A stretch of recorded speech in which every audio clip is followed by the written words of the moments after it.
Late Night Health continues. I'm Mark Alyn. I want to make a correction.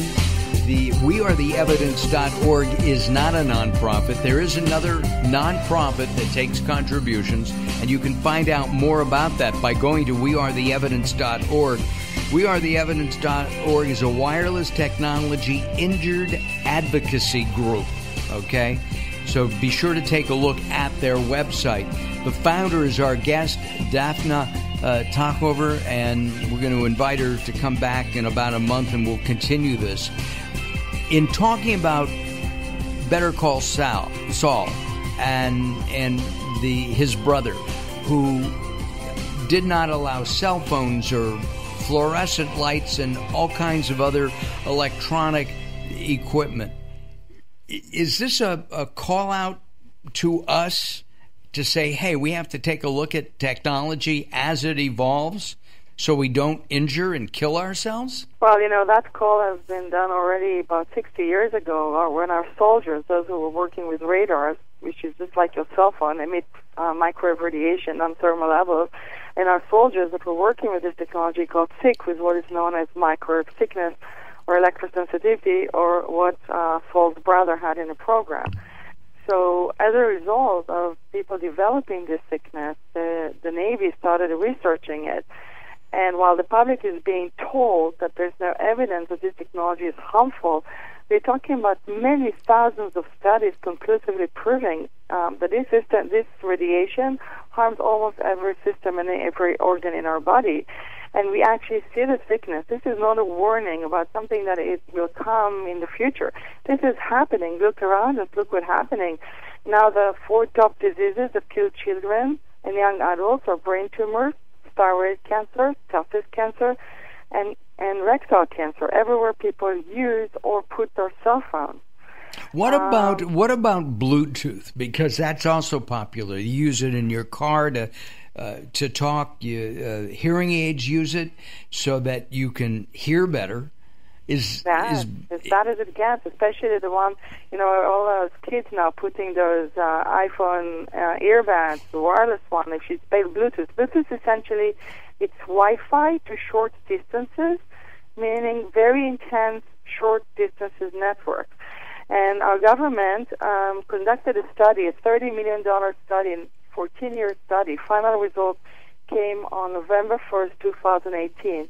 And the government study that was supposed to give us that final answer, whether or not this is harmful, came out saying this radiation, the study showed clear evidence that this radiation is causing cancer and breaks your DNA in the brain.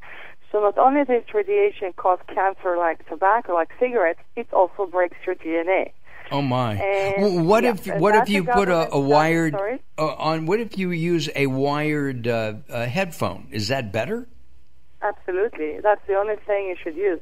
Everyone's slogan should be wired, wired, wired.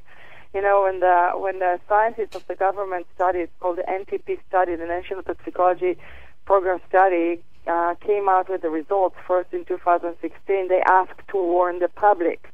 The public not only is not being warned, our government is now deploying fast-tracking 5G, which will bring cell towers near people's homes, like directly outside their home.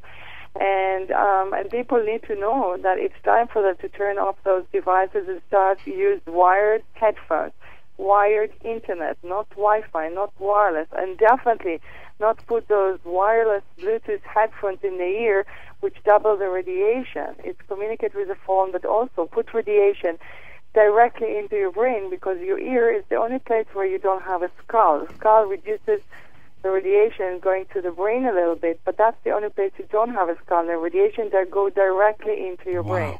Brain tumors. With that TV show, I mean, he was wearing aluminum foil, to protect himself and things like that. Is that? I mean, they over exaggerated, right? And people mocking people who developed this condition, call them tinfoil hat people. So the reason he was wearing metal, because metal blocks radiation. That is why when you're doing your X-ray, they put lead apron on you, because it blocks radiation. But the government study just showed that there's really no difference between ionizing radiation like X-ray and non-ionizing radiation like microwave frequencies for wireless technology both break the DNA. Now, he was wearing tinfoil and aluminium, but we actually now have clothing. And there was an article in Forbes magazine promoting people wearing those clothing which have metal fibers in them because they block radiation. So people or men, for example, can wear underwear from this material to block the adverse effects to the male sperm. The effects on the male sperm, there are about 100 studies showing what it does to the sperm. And epidemiological studies prove that harm actually happens. So it might be you could use the radiation to as a vasectomy, apparently. It is, and soldiers in the Army know that for decades and have been using those radars to protect themselves. That's terrible. Women. We are out of time, but I want to give your website out one more time. wearetheevidence.org. Will you call me and we'll do this again in about a month? Please? I'd be happy to. All right. wearetheevidence.org is the name of the place. And our guest has been Dafna Tachover, the founder. Can we give a couple more websites? Yeah, sure. Real quick. So I recommend going to Safer EMR. It's like EMR.com. It's a website by Dr. Joel Moskowitz from Berkeley University. And I only have time for that. If you send me a note, I'll read some more. Hold on a second, okay? I'm Mark Alyn. Late Night Health continues. Don't go away.